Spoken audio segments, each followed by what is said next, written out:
Hey guys, so today's episode has special meaning for me because this is my 100th episode here on Entertaining with Beth.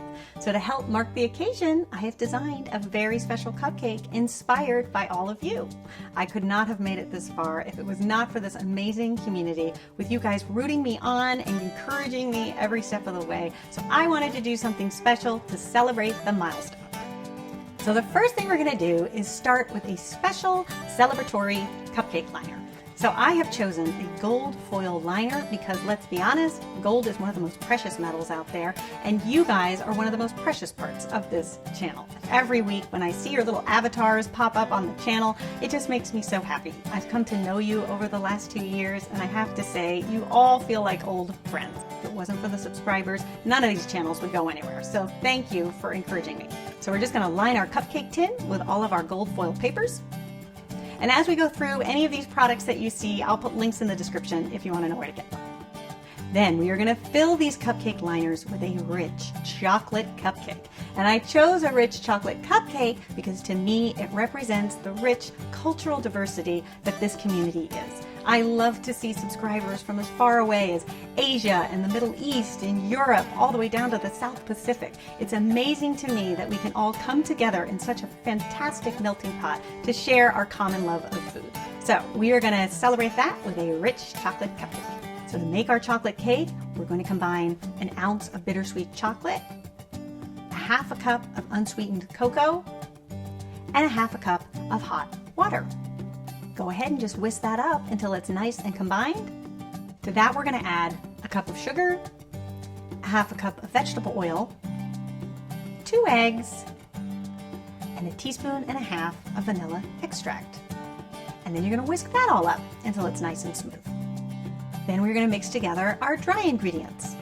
So in a small bowl, we're going to add 2/3 cup of flour, 3/4 teaspoon of salt, and a half a teaspoon of baking soda. And just whisk that all up, and then we're going to add this mixture to our chocolate mixture. And do it slowly, adding it with the wire whisk.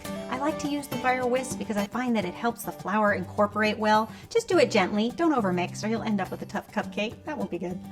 Then we are going to fill our cupcake tin.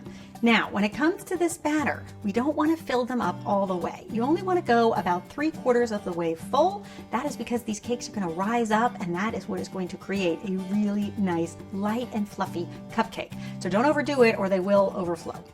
We're going to bake in a 350-degree Fahrenheit oven for about 16 to 17 minutes, just until the centers are set and a toothpick comes out clean. And then you want to allow your cupcakes to cool completely before you put the frosting on. Now let's talk about the frosting.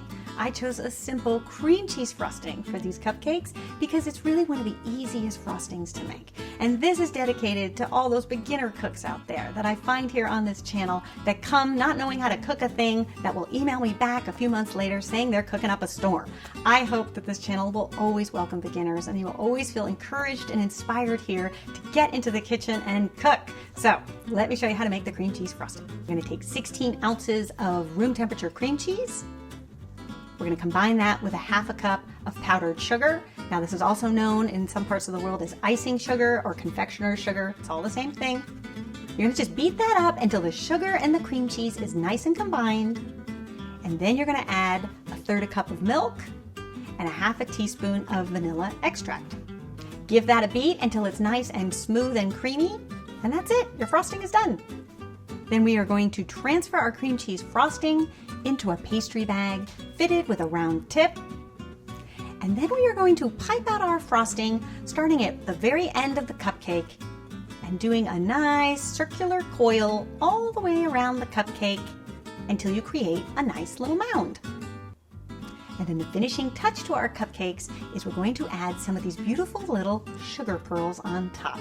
Now I chose the sugar pearls because I hope that when you come to this channel, you will always get little pearls of wisdom that will help you make your recipes a success. So now for the crowning glory of these cupcakes, the little lavender fondant rose. So I chose this because back in the Victorian era, gentlemen would actually give women roses to signify how they were feeling about them. And if somebody gave you a lavender rose, that meant love at first sight. So for me, when I first started uploading videos to YouTube, it was really love at first sight for the platform as a whole. YouTube is such an amazing place to build a community where someone like me who has no classic training in the kitchen, who could just share their love of cooking, could actually build a community and have a very vibrant community is amazing to me. So YouTube, I'm giving you my lavender rose. Now, to make these little roses is actually easier than you think. There are lots of tutorials here on YouTube that will show you how to make very elaborate roses. This is probably the simplest one you can do without any tools, just using your hands. And I have to say, I learned this one from my 7-year-old daughter who was making them out of Play-Doh. And I saw her do it one day and I thought, wow, can you teach me how to do that out of fondant? And she did. So if a 7-year-old can do it, you can do it too. So the first thing we're going to do is start with some fondant. If you're not familiar with that, it's basically just a sugar paste that works much like a Play-Doh. You can mold it into all kinds of amazing shapes, and you can color it too with food coloring to get different colors. So that's what we're going to do.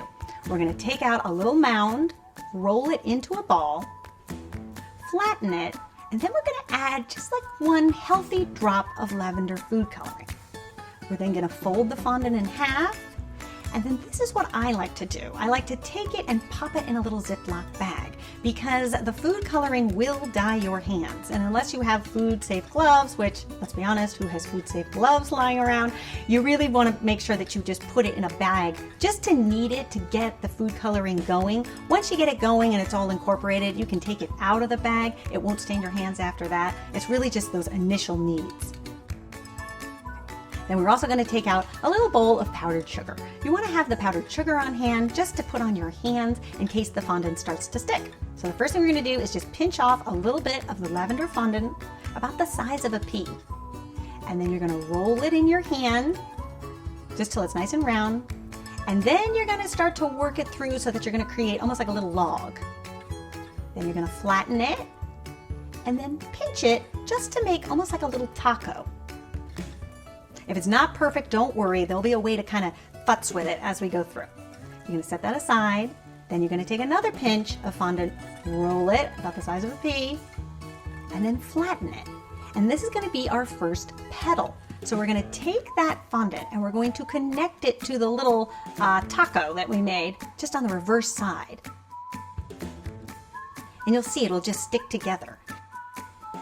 And then you'll see you'll have a center and one petal. Then we're going to do the same exact thing, repeating the process, flatten our petal, and put the other petal on the other side. And now you can see our rose is starting to form. And then just to give it a little bit more dimension, we're going to do the same exact thing on the two opposite sides. Then you want to pinch that tail a little bit, work it in between your fingers just to give it some support. And if you end up having a tail that's too long, that's okay. You can snip that off either with a kitchen-safe scissors or with a knife. You don't want to let that tail get too long because then it'll be sort of unruly to work with your rose. Et voila, a lavender rose. How easy is that? I like to make these lavender roses usually while my cupcakes are baking because what will happen is that fondant will dry out a little bit and will become a little bit hard as the sugar is exposed to the air, and it'll just make it easier to stick into the cupcake if they're not so pliable. So you can go ahead while your cupcakes are baking and knock off 12 lavender roses. Then all you have to do is take your lavender rose and place it on top of your cupcake. And there you have it, a beautiful looking celebratory cupcake that to me really represents everything that I love about this channel. I love this recipe because it's got that rich chocolate cake in the center that's so light and airy, mixed with that delicious cream cheese frosting that has just the right amount of sweetness. And of course, who can deny that beautiful little rose on top? It's the perfect cupcake to celebrate any special occasion. It's great for a baby shower or Mother's Day. It would also be really good for a bridal shower as well. I hope you guys give this one a try and let me know what you think. And thank you for helping me celebrate my 100th episode. I never could have gotten this far if it wasn't for all of you. So I will see you back here next week when we'll start working on the next 100 episodes. Okay, until then, bye.